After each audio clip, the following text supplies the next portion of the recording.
ਇਹ ਦੁਨੀਆ ਮਾਹਰ ਫਨਕਾਰ ਤੇ ਕਾਰੀਗਰ ਅਫਰਾਦ ਦੇ ਨਾਲ ਭਰੀ ਪਈ ਹੈ, ਪਰ ਇੱਕ ਐਸਾ ਬੰਦਾ ਵੀ ਹੈ ਜਿਹਦੀ ਮਹਾਰਤ, ਜਿਹਦੀ ਫਨਕਾਰੀ ਤੇ ਜਿਹਦੀ ਕਾਰੀਗਰੀ ਦੀ ਕਿਸੇ ਨੇ ਤਾਰੀਫ ਹੀ ਨਹੀਂ ਕੀਤੀ।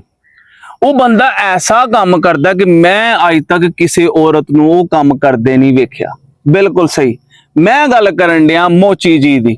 ਉਹ ਮੈਂ ਇੱਕ ਦਿਨ ਗੂਗਲ ਤੇ ਮੋਚੀ ਲਿਖਿਆ ਤੇ ਜਨਾਬ ਇੱਕ ਖਾਣ ਲਈ ਸ਼ੈ ਆ ਗਈ, ਮੋਚੀ, ਜਿਹੜਾ ਸਰਕਾਰ ਆਪਣੇ ਕਦੀਮ ਔਜ਼ਾਰ ਲੈ ਕੇ ਬੈਠਾ ਔਰ ਜਿਨ੍ਹਾਂ ਤੇ ਇਰਤਕਾਈ ਅਮਲ ਵੀ ਅਸਰ ਅੰਦਾਜ਼ ਨਹੀਂ ਹੋਇਆ। ਉਹ ਇੰਤਜ਼ਾਰ ਕਰਦਾ ਹੈ ਕਿ ਕਦੋਂ ਕੋਈ ਟੁੱਟੀ ਜੁੱਤੀ ਤੇ ਜਨਾਬ ਗੰਦਾ ਬੂਟ ਮੇਰੇ ਕੋਲ ਲੈ ਕੇ ਆਏ ਤੇ ਮੈਂ ਆਪਣੇ ਕੰਮ ਲੱਗਾ।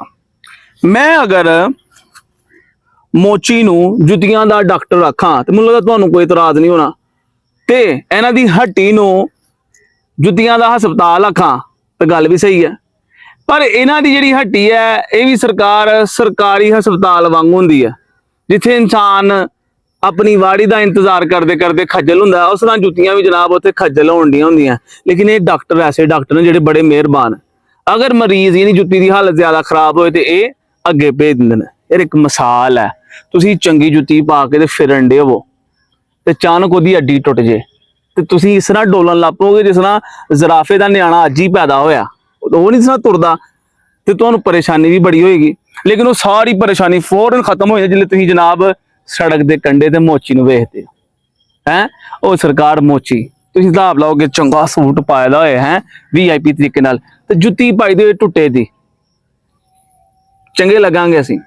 ਇਹ ਮੋਚੀ ਨੇ ਜਨਾਬ ਜਿਹੜੇ ਸਾਡੀ ਮਾੜੀਆਂ ਜੁੱਤੀਆਂ ਨੂੰ ਐਡਾ VIP ਪਾਲਿਸ਼ ਕਰ ਦੇਣਾ ਤੇ ਜਨਾਬ ਅਸੀਂ ਬੜੇ VIP ਤਰੀਕੇ ਨਾਲ ਟੌਰ ਨਾਲ ਸਹੁਰੇ ਜਾਂਦੇ ਹਾਂ। ਕਦੀ ਕਦੀ ਤੇ ਜਿਹੜੇ ਮੋਚੀ ਹੁੰਦੇ ਨਾ ਬਾਦਸ਼ਾਹ, ਇਹ ਆਰਥੋਪੈਡਿਕ ਸਰਜਨ ਨਾਲੋਂ ਵੀ ਉੱਚਾ ਮੁਕਾਮ ਲੈ ਜਾਂਦੇ ਨੇ। ਉਹ ਮੈਂ ਦੇਖਿਆ ਦੁਨੀਆ ਤੇ ਜਿੰਨੀਆਂ ਵੀ ਜੁੱਤੀਆਂ ਬਣਾਉਣ ਵਾਲੀਆਂ ਕੰਪਨੀਆਂ ਹੈਗੀਆਂ ਨਾ, ਇਹ ਦੋਨੋਂ ਜੁੱਤੀਆਂ ਦਾ ਸੋਲ ਬਰਾਬਰ ਬਣਾਉਂਦੇ ਨੇ। ਉਹਨੇ ਇੱਕ ਬੰਦਾ ਉਹਦੀ ਲੱਤ 'ਚ ਫਰਕ ਹੈ, ਲੱਤ ਉੱਚੀ ਨੀਵੀਂ ਹੈਗੀ ਹੈ, ਤੇ ਉਹ ਬੰਦਾ ਜਿਲੇ ਕਿਸੇ ਮੋਚੀ ਕੋ ਜਾਂਦਾ ਹੈ ਤੇ ਮੋਚੀ ਜਨਾਬ ਦੂਸਰੀ ਜੁੱਤੀ ਦੇ ਥੱਲੇ ਥੋੜਾ ਵਾਧੂ ਸੋਲ ਲਾ ਦਿੰਦਾ ਨਾ ਜਿਲੇ, ਤੇ ਉਹ ਜਨਾਬ ਉਹ ਮੋਚੀ ਉਹਦੀ ਜ਼ਿੰਦਗੀ ਔਰ ਉਹਦੀ ਟੌਰ ਨੂੰ ਖੂਬਸੂਰਤੀ ਅਤਾ ਕਰਦੇ ਨੇ। ਔਰ ਮੋਚੀ ਇੱਕ ਗੱਲ ਹੈ, ਅਸੂਲ ਪਸੰਦ, ਬਰਾਬਰੀ ਵਾਲੇ। ਇੱਕ ਬੰਦਾ ਆਇਆ ਵੱਡੀ ਗੱਡੀ ਲੈ ਕੇ ਮੇਰੀ ਜੁੱਤੀ ਪਾਲਿਸ਼ ਕਰ ਦਿਓ, ਤੇ ਇਹ ਲੱਗੇ ਤਾਂ ਕਿਸੇ ਕਲਰ ਦੀ ਜੁੱਤੀ ਪਾਲਿਸ਼ ਕਰਨ ਹੈ। ਲੇਕਿਨ ਜਿੰਨੀ ਦੇਰ ਤੱਕ ਇਹ ਕੰਮ ਮੁਕਾਏਗਾ ਨਹੀਂ ਉਨੀ ਦੇਰ ਤੱਕ ਇਸ ਵੱਡੀ ਗੱਡੀ ਵਾਲੀ ਦੀ ਗੱਲ ਨਹੀਂ ਸੁਣੇਗਾ, ਉਹਦਾ ਕੰਮ ਨਹੀਂ ਕਰੇਗਾ। ਮੈਨੂੰ ਉਹ ਲੋਕ ਚੰਗੇ ਨਹੀਂ ਲੱਗਦੇ ਜਿਹੜੇ ਜਨਾਬ ਮੋਚੀ ਨਾਲ ਵੀ ਬਹਿਸ ਕਰਦੇ ਨੇ ਕਿ ਭਾਈਆ ਇੰਨੇ ਪੈਸੇ ਮੰਗ ਲਏ ਯਾਰ, ਉਹਨੇ ਕਿਹੜਾ ਤੇਰੇ ਕੋਲ ਤੇਰੀ ਕੋਠੀ ਮੰਗ ਲਈ ਹੈ ਬਾਦਸ਼ਾਹ। ਪਰ ਕੁਛ ਲੋਕ ਆਦਤ ਮਜਬੂਰ ਹੁੰਦੇ ਨਾ। ਆਪਣਾ ਵਾਕਿਆ ਤੁਹਾਨੂੰ ਮੈਂ ਸੁਣਾਵਾਂ।